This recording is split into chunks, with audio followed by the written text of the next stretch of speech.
I'm Rachel, and I'm here to do the no disclaimers tag. This tag was started by Michael at Catalyst Reads, and I was tagged by Jen at Remembered Reads. Jen's responses struck me as so middle ground and neutral and mellow and adjectives in that vein. Whereas I would assume that this tag is supposed to invite some controversy, hence the no disclaimer sort of defensiveness, and I think I might get a little more ranty with my answers than she did. I'm not sure I have the popularity to get away with that, but we'll see how this goes. For the most part, I think I'll be pretty chill. So question one is, which trope or tropes in books annoy you the most? And I think I'm going to have to go with, well, the first thing that comes to mind is like YA romances. But to start off on the right foot here, I have to say, you know, they can be done all right. I mean, I think that maybe we're oversaturated with them, or they don't speak to people, particularly to adults, so they get a bad rap. But at the same time, you know, teenagers have hormones. This is pretty normal, isn't it? One thing I'd like to see more of in both YA and adult fiction is emphasis on platonic relationships. You know, there's more than one way to get close to somebody. Another answer where I feel a little less generous is the trope, cliche of badasses in all science fiction and fantasy, perhaps other genres too, but I mostly within genre fiction stick to science fiction and fantasy, and it just seems like lately there's been a proliferation, especially with female characters, of badassery. Actually, I think the male characters have pretty much always been there. Like, you don't have a leg to stand on unless you're being tough and aggressive in some way, and that annoys me. You know, well, it doesn't speak to my truth. Like, you know, so much sci-fi and fantasy puts its characters into dangerous situations, and if I were in a dangerous situation, I certainly wouldn't be kicking out the ninja moves.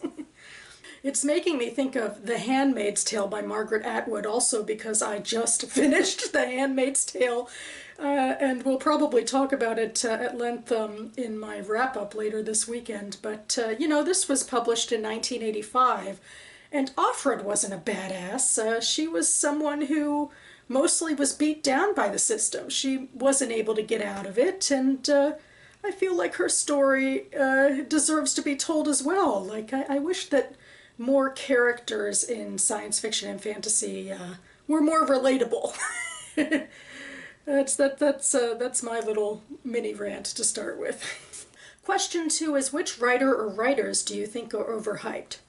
I'm going to take a leaf out of Jen's book to say, you know, probably none of them. I mean, that everybody has their fans and whatever, but, and I don't really want to go gung-ho with my answer here, but I guess the author this last year who's been annoying me increasingly is Jonathan Safran Foer. I mean, particularly because I read his recent novel, Here I Am, which got accolades all over the place, and the more I think about it, the more I dislike that bloated monstrosity. I do not get the appeal. I do not get it at all. This ridiculous premise of, you know, having this sort of character who's going through a midlife crisis, so then you have to destroy a country. I mean, that's what it's about. Jonathan Safran Foer destroys a country because his main character is going through a midlife crisis and has to deal with it somehow. I mean, I listened to him actually in a broadcast give a reading at Politics and Prose, and he had trouble describing his novel because he knew how ridiculous it sounded. It's just so stupid. And it reminds me of a post that I wrote to one of my blogs last year after I watched a few HBO programs, because I watch a lot of HBO, justifying the cost, I suppose. And last year, about a year ago, there was The Young Pope, there was the last season of The Leftovers, and then there was Big Little Lies, and two of those were based off of books. And The Young Pope and The Leftovers, they both featured men in like huge positions of power. I mean, like deity power, demigod power. The young pope was about a pope, and The Leftovers basically pitched its main character as the Messiah. And meanwhile, their struggles were so human. Like the young pope had parent issues because he was abandoned, and the Leftovers guy was, going through a midlife crisis. But, they couldn't just be normal about it. They had to be the Pope or the Messiah. And, contrast that with Big Little Lies, where the women were going through, domestic abuse, they were going through rape, they were going through infidelity, they were going through all sorts of stuff. But none of them got to be the priestess of Avalon. They were just people. And it just annoys me that there's all of these characters, like Jonathan Safran Foer's character, who can't just, they can't just be human about their problems. They have to be, crazy out there. And it just annoys me to death. Like, take it down a notch. Take it down. Whew. Well, question 3 is, which are your least favorite books that you've read since joining BookTube? In terms of blaming BookTube, I have nothing to blame BookTube for. I mostly have stuck to my own reading schedule. I haven't necessarily taken a lot of steps off my beaten path due to BookTube recommendations. Usually it's, sometimes they reaffirm opinions of why I have books on my TBR. I mean, there have been a few books that I've read because of BookTube. I mean, most notably, Curtis from Curtis Books and Films and I chose to do Return of the Native by Thomas Hardy, and I enjoyed that book. The books that I gave the lowest scores to on Goodreads, going by that qualification, I can't blame anyone but myself for them. Like, one of them was Carve the Mark by Veronica Roth, and at least going by most of BookTube, I think YA BookTube as well as adult BookTube, it was largely panned by a lot of people, so I can't blame them. And I'm pretty sure no one's heard of this book, and trust me, you don't want to. You don't want to. It's not worth your time. But this was the other one I gave 2 stars to. It's a collection of short stories written by science fiction fantasy authors about the convention Dragon Con, and they're just awful. Question number 4 is a terrible ending that ruined an otherwise quality book. And again, agreeing with Jen, I don't really judge books like that. I don't think I could, I don't think an ending could completely ruin a book for me. If I was really enjoying the rest of it, that would still count a lot for me. And the only thing I can think of off the top of my head is Americana by Chimamanda Ngozi Adichie. I really liked the book overall, but personally I thought that bringing the 2 lovers back together at the ending was a little bit reductive. And so I thought, I didn't like the ending, but it didn't ruin the book for me overall. It just was an iffy ending. Question number 5 is, which fictional characters do you wish weren't killed off?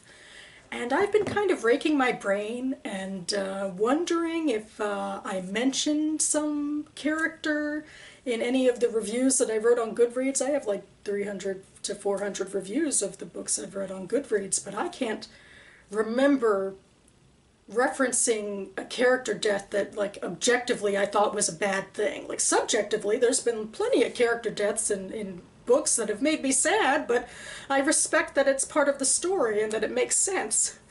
The one character death that sticks in my mind isn't from books at all, it's from a television show. It's from Once Upon a Time, from a couple of years ago, because the show's still on the air. It has to do with the character of Balefire, and it's not so much how he died, it's just the actions he took that led to his death I thought were very out of character, and so that really disappointed me. I mean, I also liked the character, but objectively I didn't buy what happened to him. I just knew that they had to get rid of some people, and ugh. Question number 6 is, what are some of your bookish pet peeves? And I guess I'm going to stick with formatting of physical books, or actually ebooks too. And the one that sticks out to me most is the lack of use of quotation marks. this seems to mostly be a problem for me in literary fiction. Because once again, it happened in The Handmaid's Tale, which is more on the speculative side, and it didn't bother me as much, but I still noticed it, and it still annoyed me a little bit. But it does seem like a primarily literary fiction conceit of not using quotation marks because, I don't know, it makes your book sound more elite. I think of it as elitist. I mean, I just hate not having a reference to the fact that people are talking. And don't give me that one dash at the beginning. Give me one quote at the beginning of when they're talking and one quote at the end. I mean, what's going on here? You don't sound smarter, you just look ridiculous and frou-frou. Okay, calming down here. Question number 7 is, what are some books you feel should have more recognition? Maybe this came to mind just because of what I got in the mail today, but I was thinking of literary magazines and small local anthologies like this one from Rehoboth Beach. I ordered this anthology of short stories by, well, they're all about Rehoboth Beach.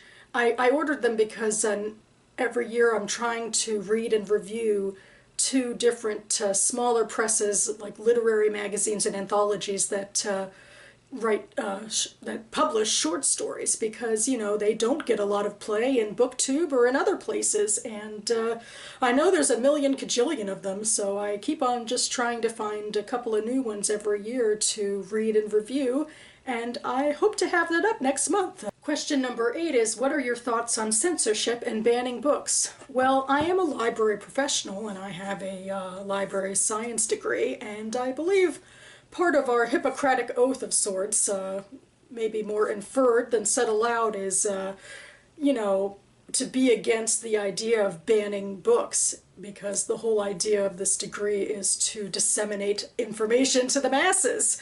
And in fact, to hold up The Handmaid's Tale again, I acquired this book due to a banned book scavengers hunt that the DC Public Library put on in September.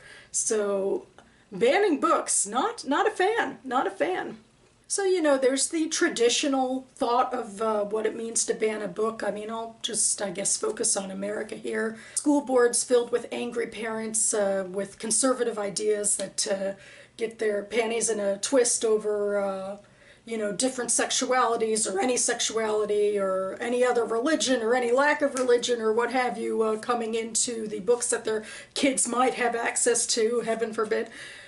And I agree that there's another type of censorship that the YA book community might be inching a little too close to for my comfort, where suddenly there seem to be all of these new rules about who can publish what and who can say what, and I mean, I think there's a place for sensitivity reading, and also, of course, a place for calling out bad representation when something in a book doesn't read right and read like a genuine character or representation of any sort. But I am concerned that there seems to be a reactive, offensive, you know, attack first, ask questions never sort of attitude that sometimes crops up, a bullying sort of attitude that we should be wary of and stay away from, because censorship is censorship. That being said, I do think there is a reactive element to that element where some people get their panties in a twist about calling out legitimate bigotry within books, particularly classics, I guess, maybe because they're your favorites and you don't want to think of them as being racist or what have you, but I like the idea of calling a spade, and when I see a character or a situation in a book that, you know, is racist or any other ist, I mention it, because that's a part of critical reading, and just because you're uncomfortable doesn't mean you should tread on my ability to read critically. And I'm not saying that the author's a horrible person and should be, you know, dragged up from the grave to be beat over the head. I'm just saying what I see on the page.